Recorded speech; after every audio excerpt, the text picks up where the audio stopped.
아침 8시 한 남자가 작은 잔에 담긴 올리브유를 물처럼 스트레이트로 들이킵니다. 이 남자의 하루 루틴을 따라한 90만 유튜버는 이렇게 말했습니다. 이게 사람이 살 수 있는 루틴이 맞나? 그런데 이 사람, 이 이상한 식사를 무려 20년째 하루도 빼놓지 않고 반복하고 있습니다. 그리고 이 루틴 때문에 54살인 지금이 30대보다 컨디션이 더 좋다고 말합니다. 안녕하세요. 유지식 팩토리 건필입니다. 오늘은 20년 동안 단 하루도 무너지지 않은 어떤 루틴 이야기를 준비했는데요. 이 영상을 보시고 나면 아마 여러분의 아침도 조금은 달라지실 겁니다. 영상 시작 전에 먼저 구독과 좋아요 부탁드립니다. 여러분의 클릭 한 번이 다음 영상을 준비하는데 정말 큰 힘이 됩니다. 이 사람 바로 박진영입니다. JYP 엔터테인먼트를 만든 프로듀서이자 데뷔 32년 차에도 무대에 서는 현역 가수죠.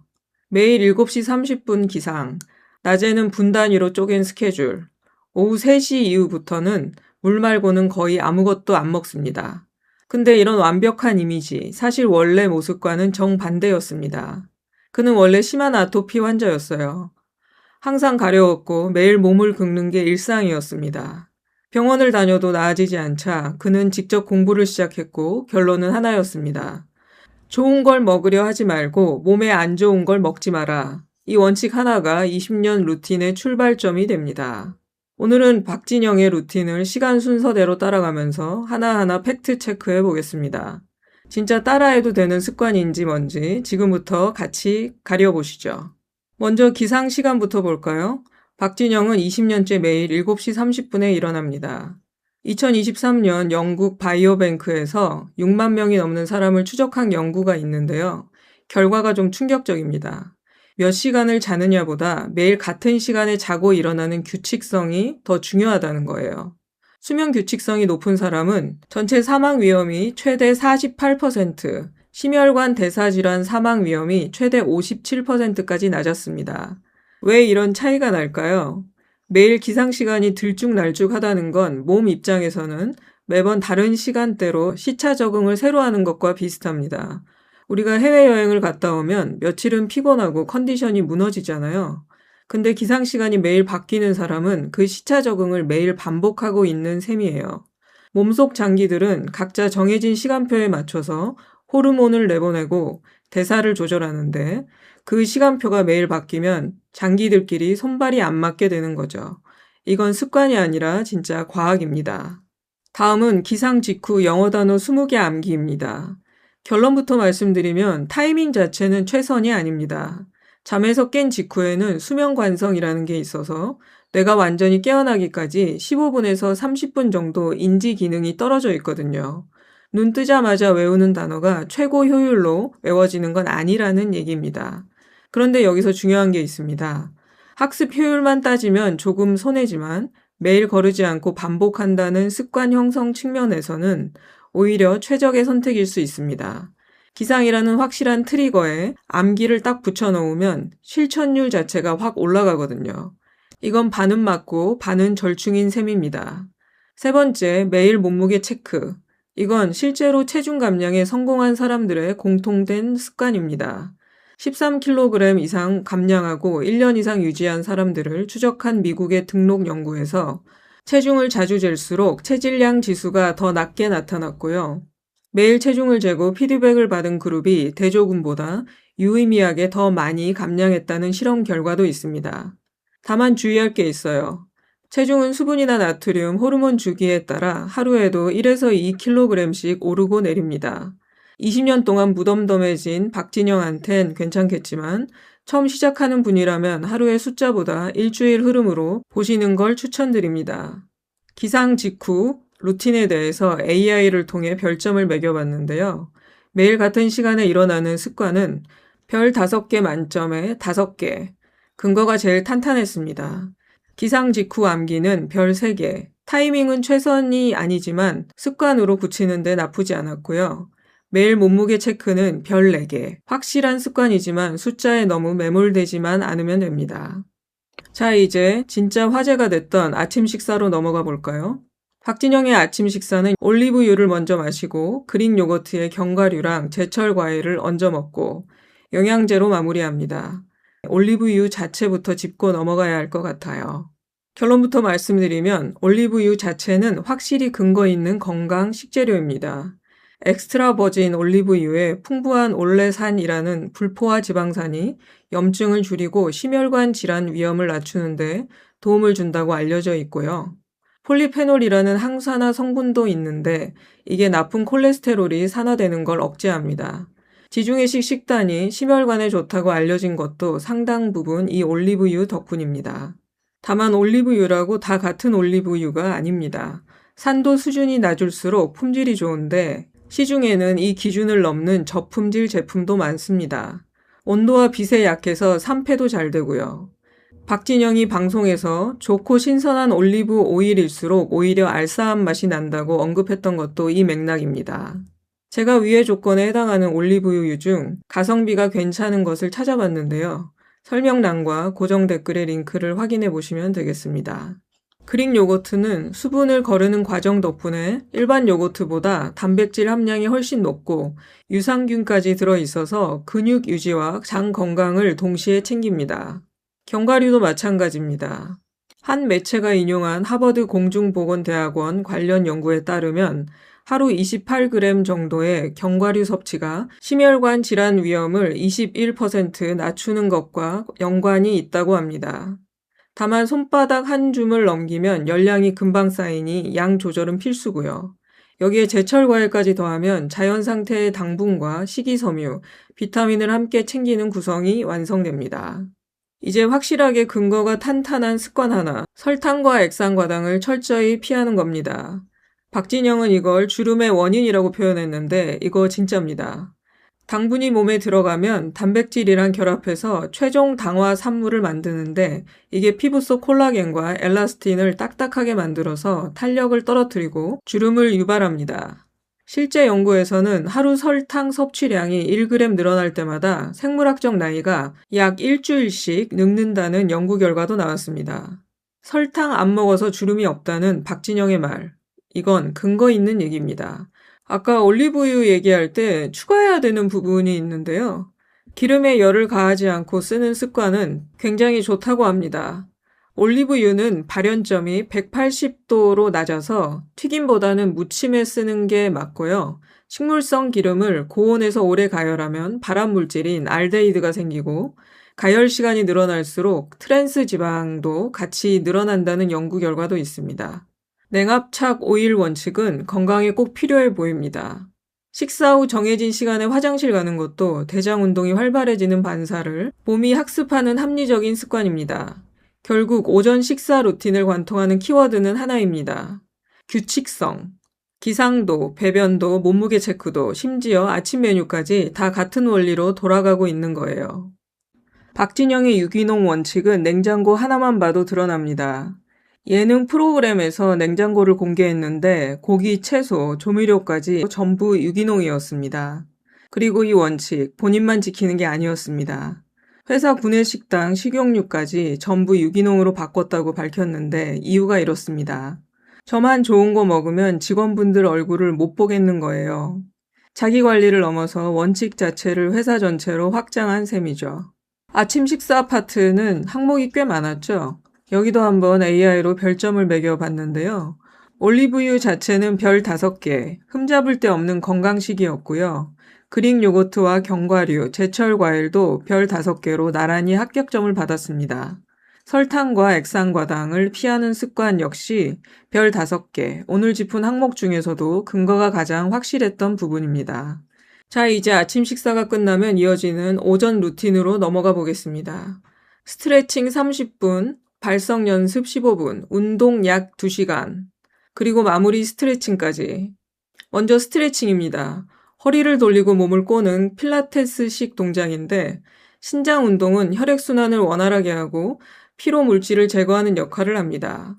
다만 몸을 앞으로 숙여서 무릎 아래를 펴는 동작은 허리 디스크가 있는 사람한테는 오히려 독이 될 수 있다는 지적도 있어서 혼자 따라하기보다는 전문 트레이너랑 같이 하는 게 안전합니다. 발성 연습 15분은 박진영의 직업적인 특징이므로 넘어가겠습니다. 그리고 진짜 논란의 여지가 있는 고강도 운동 2시간입니다. WHO는 성인한테 일주일에 중강도 운동 150분 또는 격렬한 강도 운동 75분 이상을 권장하는데요. 박진영은 이 정도를 하루 만에 소화합니다. 일주일 치면 권장량의 5배에서 6배가 넘는 거예요. 실제로 이 정도 과도한 운동량에 대한 우려도 있습니다. 신체 능력의 한계를 넘어서는 운동은 활성산소로 인한 노화를 촉진할 수 있고 매일 운동하는 것보다 주 3회가 건강에 더 좋다는 연구 결과도 있습니다. 하지만 박진영은 일반인이 아니라 32년 차 현역 댄스 가수입니다. 이 정도 운동량은 건강 습관이 아니라 무대에 서기 위한 직업적인 훈련에 가깝고 그가 종종 호소했던 무릎 통증도 이런 강도의 자연스러운 대가로 볼 수 있습니다.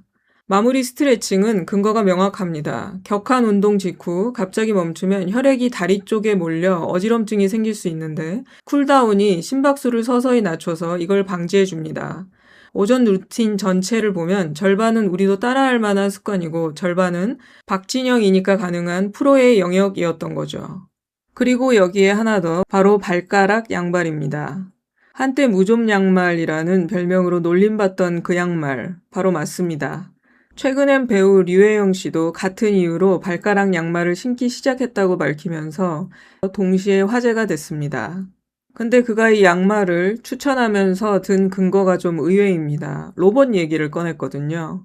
로봇의 가장 큰 문제가 중심을 잡는다고 배터리를 너무 많이 쓰는 것이라면서 로봇의 발가락을 만들었더니 중심을 훨씬 잘 잡아서 배터리 소모량이 확 줄었다고 설명했습니다. 그러니까 사람도 마찬가지라는 거예요. 발가락 5개가 따로 놀아야 몸의 중심을 잘 잡고 하루 종일 똑같이 움직여도 덜 피곤하다는 논리입니다. 그런데 신기하게도 이거 완전히 근거 없는 얘기가 아니었습니다. 실제로 인간형 로봇의 보행 능력을 향상시키기 위한 발가락 관절 연구라는 논문이 존재하거든요. 로봇공학과 발가락 양말을 연결한 게 비약처럼 들릴 수 있지만 발가락이 균형에 중요한 역할을 한다는 개념 자체는 실제 연구에도 등장하는 얘기라는 거죠. 다만 이게 사람한테 그대로 적용된다고 과학적으로 입증된 건 아니고 박진영 본인이 오랜 시간 춤을 춰온 경험에서 체감한 효과로 보는 게 더 정확합니다. 오전 루틴도 한번 정리하고 넘어가겠습니다. 시작과 마무리 스트레칭을 포함해서 총 2시간인데요. 스트레칭 자체는 별 4개, 혈액순환과 피로회복에 실제 근거가 있는 습관입니다. 다만 이 2시간 중 상당 부분을 차지하는 고강도 운동은 별 3개, 일반인 권장량의 5배가 넘는 수준이라 이건 건강 습관이라기보다는 프로의 운동량으로 보는 게 맞습니다. 그리고 발가락 양말은 별 3개 반 정도로 정리했습니다. 균형 감각과 관련된 연구가 실제로 존재하긴 하지만 그게 사람한테 그대로 적용된다고 검증된 건 아니고 박진영 본인이 오랜 시간 춤을 추면서 체감한 효과에 가깝기 때문입니다. 다시 한번 말씀드리는데 이건 AI가 낸 별점입니다. 자, 이제 흥미로운 부분입니다. 박진영이 추성훈 유튜브 채널에 출연해서 밝힌 건데요. 오후 3시 이후로는 거의 아무것도 안 먹는다고 합니다. 기본적으로 물만 먹고요. 배가 고플 땐 레몬즙 넣은 탄산수, 블랙커피, 녹차 정도만 먹는다고 해요. 이거 그냥 독한 다이어트가 아니라 실제로 학계에서 검증된 방식입니다.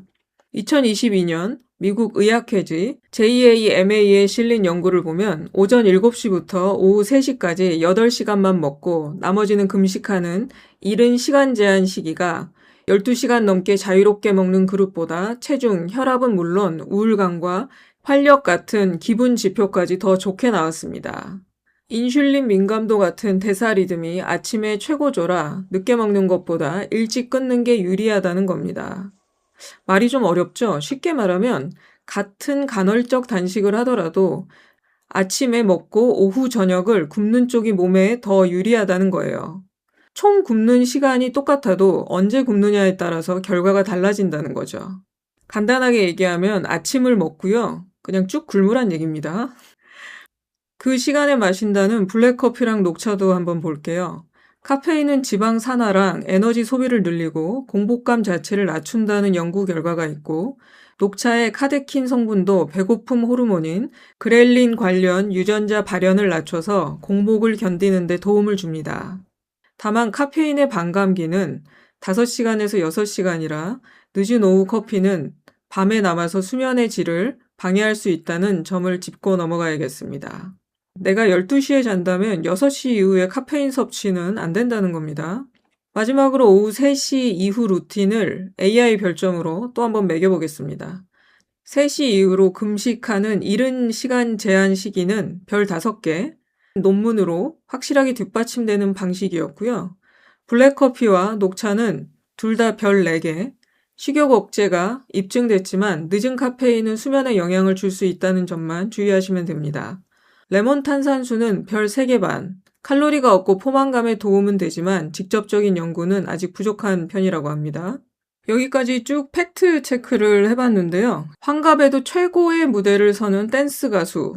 나이라는 위협 앞에서 그가 선택한 건 시술이 아니었어요. 회사 소속 아티스트 중 피부와 시술을 한 번도 안 받은 사람이 본인 한 명뿐이라고 밝히기도 했습니다. 그럼 이거 아무나 따라해도 되는 걸까요? 실제로 90만 유튜버가 이 루틴을 72시간 그대로 따라해본 적이 있는데요. 반응이 재밌습니다. 이렇게 먹고 어떻게 하루 종일 춤추고 미팅하고 일하는 게 가능한지 진짜 의문이다. 특히 오후 3시 이후의 금식과 저녁을 일주일에 3번만 먹는 부분에서 힘들어했고 3일째 되니까 나는 이렇게는 못 살겠다는 결론을 내렸습니다. 20년간 자기 몸에 맞춰 조절해온 방식을 처음부터 똑같이 따라하는 건 오히려 스트레스로 이어질 수 있다는 거죠. 그럼 이게 우리랑 무슨 상관이 있을까요? 사실 한국에서도 극단적인 다이어트 유행은 늘 있었습니다. 원푸드 다이어트, 디톡스 주스 다이어트처럼요. 처음엔 체중이 확 빠지지만 대부분 몇 달 안에 요요로 끝났죠.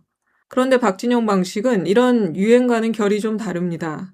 그는 뭔가를 극단적으로 제한한 게 아니라 나쁜 것만 빼는 원칙과 규칙적인 시간이라는 원칙, 이 2개만 20년째 굳건히 지킨 겁니다. 여기서 제가 한번 해볼 만한 거를 찾아봤는데요. 수면 규칙성, 아침에 식사하는 간헐적 단식, 올리브유 섭취, 과일 섭취, 블랙커피, 설탕 제한, 이 정도는 가능하지 않을까 합니다. 제가 기본 견과류에는 알러지가 좀 있는데 유일하게 없는 게 아몬드거든요. 그래서 아몬드 정도는 그 전체 견과류에서 좀 대체할 수 있지 않을까 생각이 들더라고요. 여러분도 이 중에서 할 수 있는 거 한번 골라서 해보시는 건 어떨까요? 오늘 영상이 도움이 되셨다면 구독과 좋아요로 응원을 부탁드립니다. 여러분의 클릭 하나가 다음 이야기를 준비할 힘이 됩니다. 감사합니다.